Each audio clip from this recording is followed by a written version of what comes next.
Hello, this is Mike from Stratford. Keeping calm, because today I nearly took the car back and took my taxi badge and handed it into the council. After nearly 15 years of doing this job, I've actually got used to being sworn at, spat at, threatened, people refusing to pay fares, nearly getting in fights, and all the other abuse that you get from being a night driver. And on days you tend not to get as much abuse, and for one reason or another I've ended up back doing days.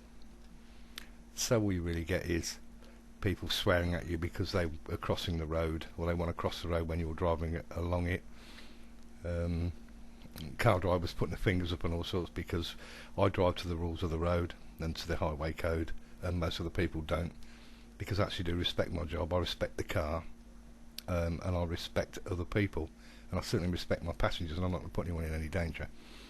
So I'm quite used to abuse, which, can you imagine how you would feel with abuse that not so much on days, usually regularly get it on nights, and there's no one you can tell.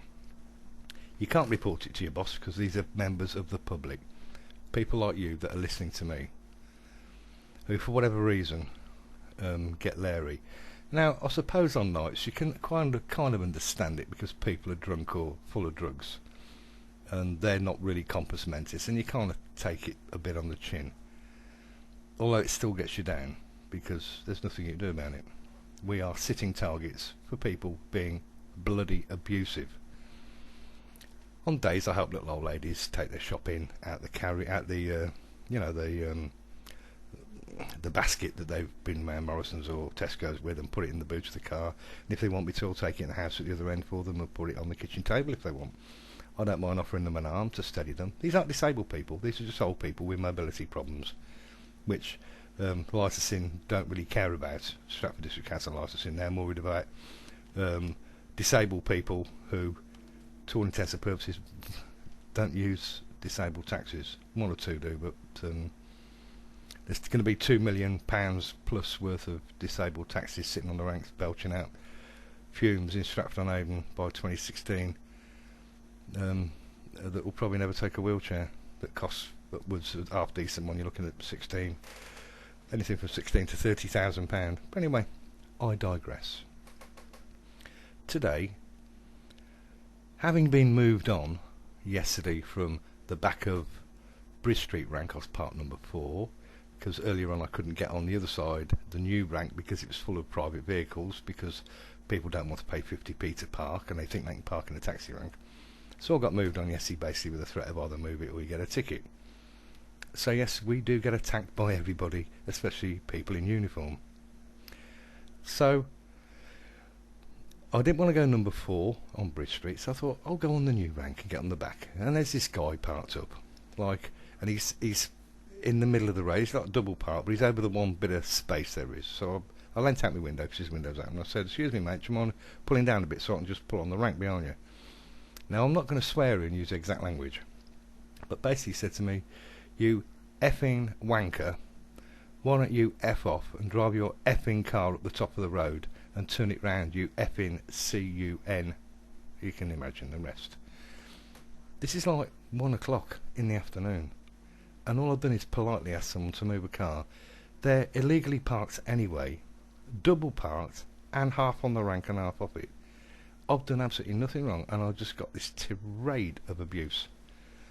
And today I thought, what do I do?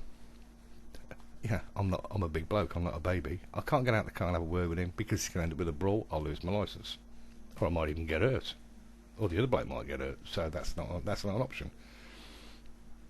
Or do I do as this bloke tells and drive away like a frightened man? Well, I'm not doing that. Who do I phone? The police? They're going to laugh. They're not even going to turn up. Do I phone the council up? What can they do? What can anyone do? So for 15 years, I was a doorman for 10 years in Coventry, and I didn't get the abuse, and this is city centre Coventry, I didn't get the abuse there that I've had on taxis. So it's alright licensing, finding all these new things for us to do to justify their jobs and their fat pensions when they leave, like, oh, you got to take a disability awareness course to understand disabled people, You need to take a DSA driving test to show you can drive, even though a DSA driving test isn't really anything in law, doesn't mean anything. They don't send us on a course to show us how to do kung fu. We're not licensed to carry a big machete to protect ourselves with, and no one cares. Do you know, there's a decent bunch of blokes working Stratford, helping people every day of the week, making sure people get home safely, come day or night, 24 hours a day. And no one actually gives a shit about us guys. And today, I really thought, for the first time I've done this job, because it's getting me down anyway, I thought today, I've had enough, I'm going to pack this in. Isn't that sad? I mean, how would you like to do a job where part of your daily routine is being abused, either verbally or mentally, and sometimes even physically? Anyway, that's the end of that. Keep calm, eh?